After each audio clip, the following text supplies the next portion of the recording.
Assalamualaikum warahmatullahi wabarakatuh. Selamat pagi anak-anak.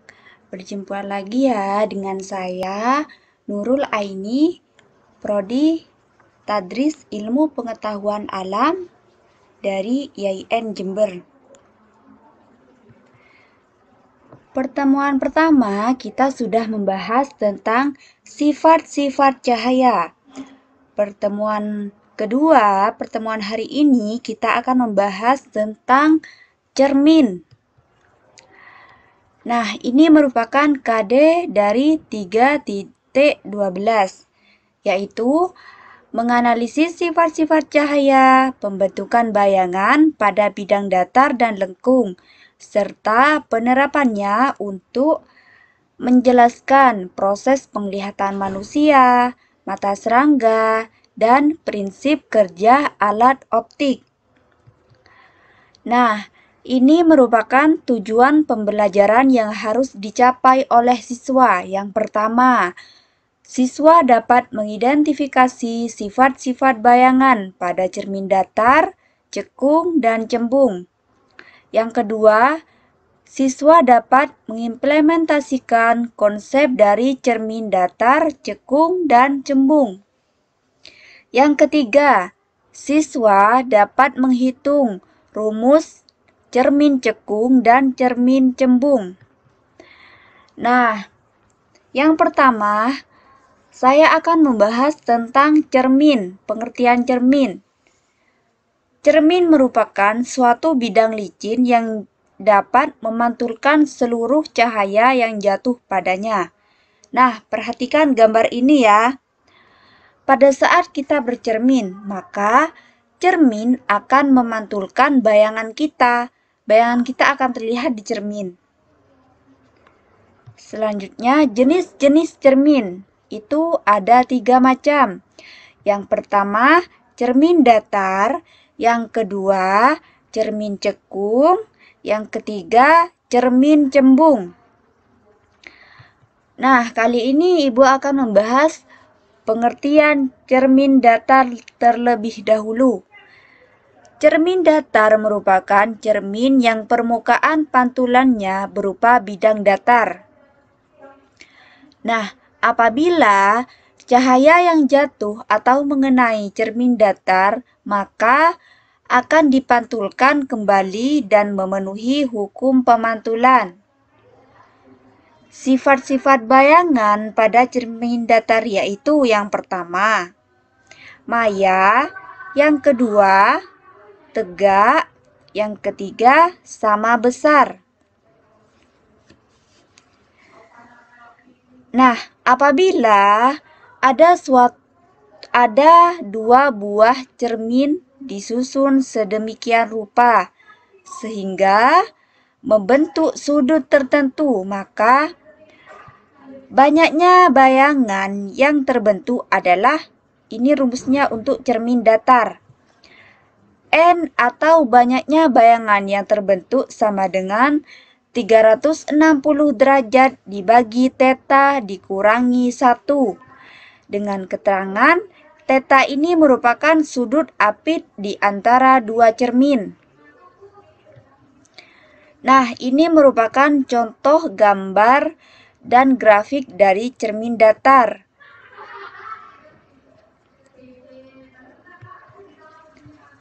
Selanjutnya, contoh soal cermin datar. Sebuah benda terletak di depan 2 buah cermin datar yang membentuk sudut 60 derajat.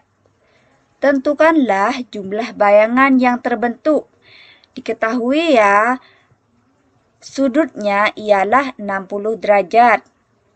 Nah, karena rumus cermin datar N sama dengan 360 derajat dibagi theta dikurangi 1.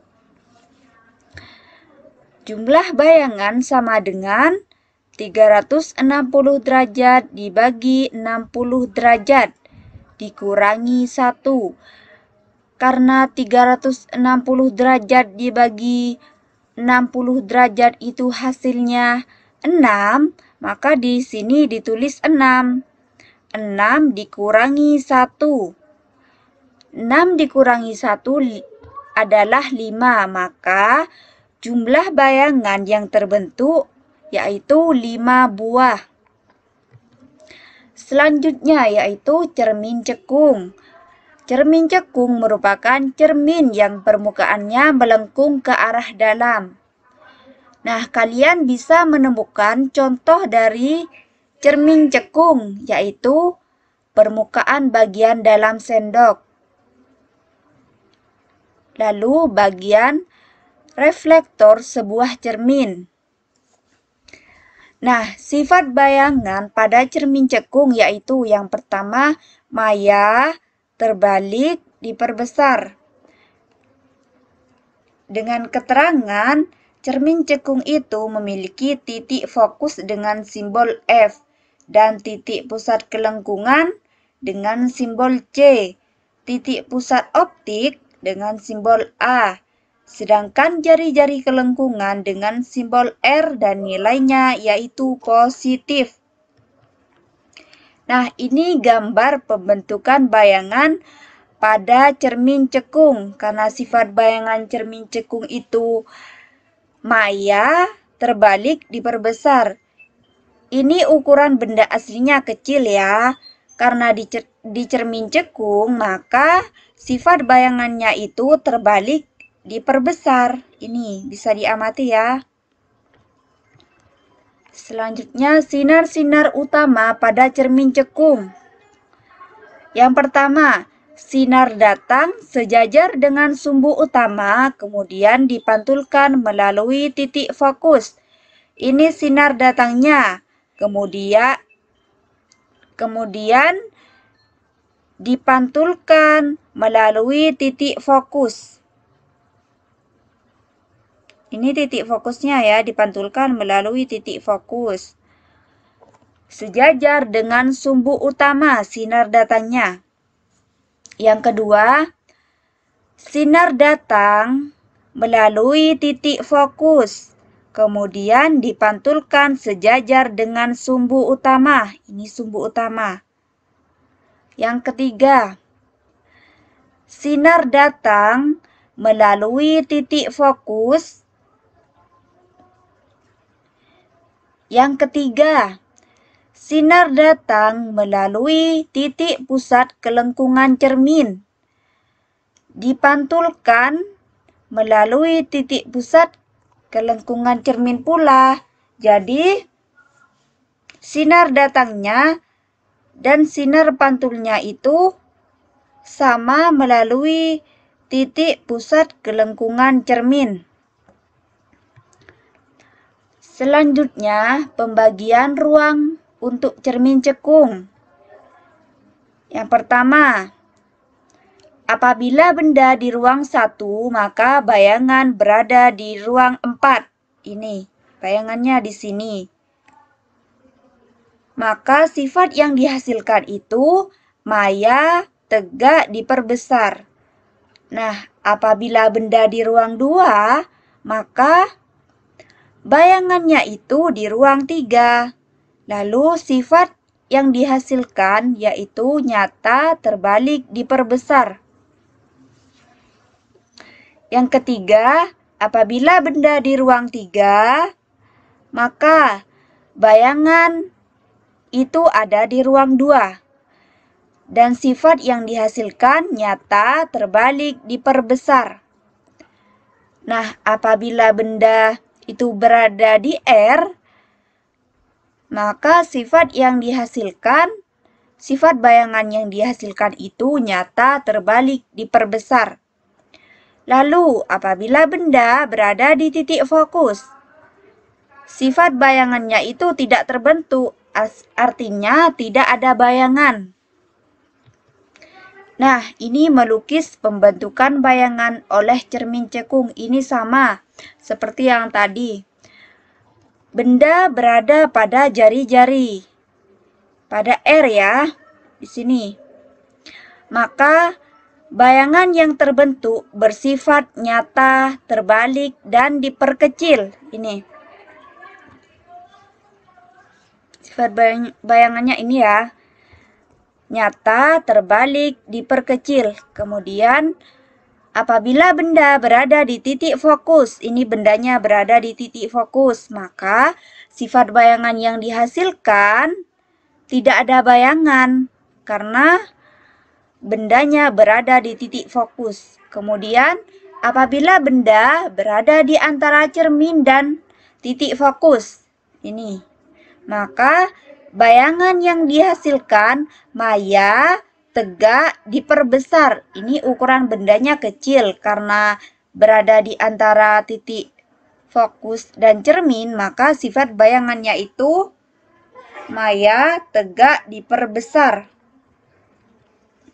Nah, ini rumus untuk cermin cekung ya.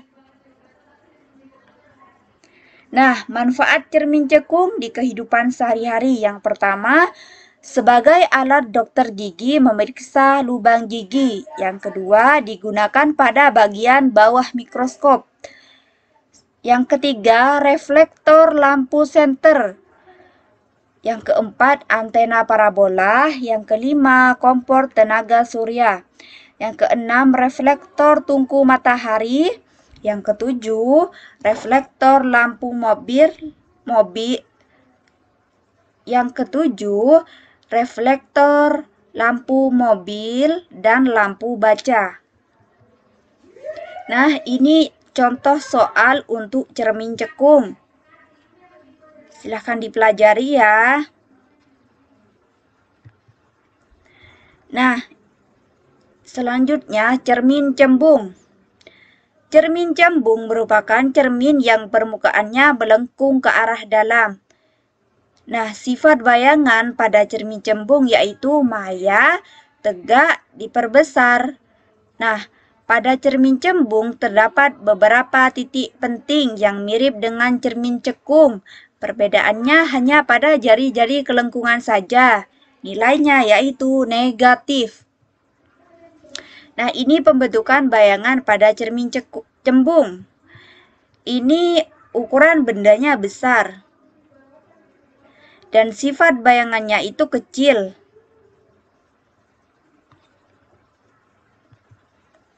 Nah, sinar-sinar utama pada cermin cembung. Yang pertama, sinar datang sejajar sumbu utama dipantulkan seolah-olah dari titik fokus. Ini ya. Sinar datang sejajar dengan sumbu utama seolah-olah dipantulkan melalui titik fokus. Kemudian sinar datang menuju titik fokus dipantulkan sejajar dengan sumbu utama. Yang ketiga, sinar datang menuju titik pusat kelengkungan cermin. Kemudian dipantulkan berasal dari titik pusat kelengkungan cermin pula. Nah, ini rumus untuk cermin cembung ya.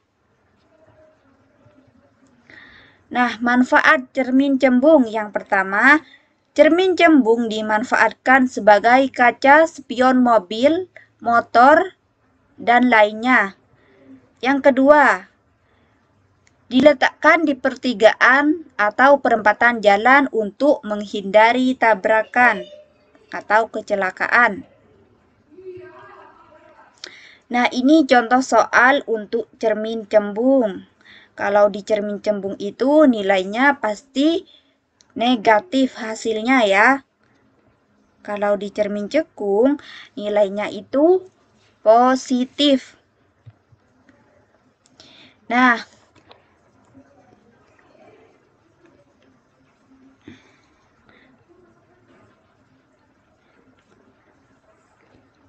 baik, hanya itu yang bisa Ibu sampaikan. Kurang lebihnya mohon maaf. Sampai jumpa di pertemuan berikutnya, yaitu tentang lensa. Jangan lupa belajar anak-anak. Tetap semangat ya.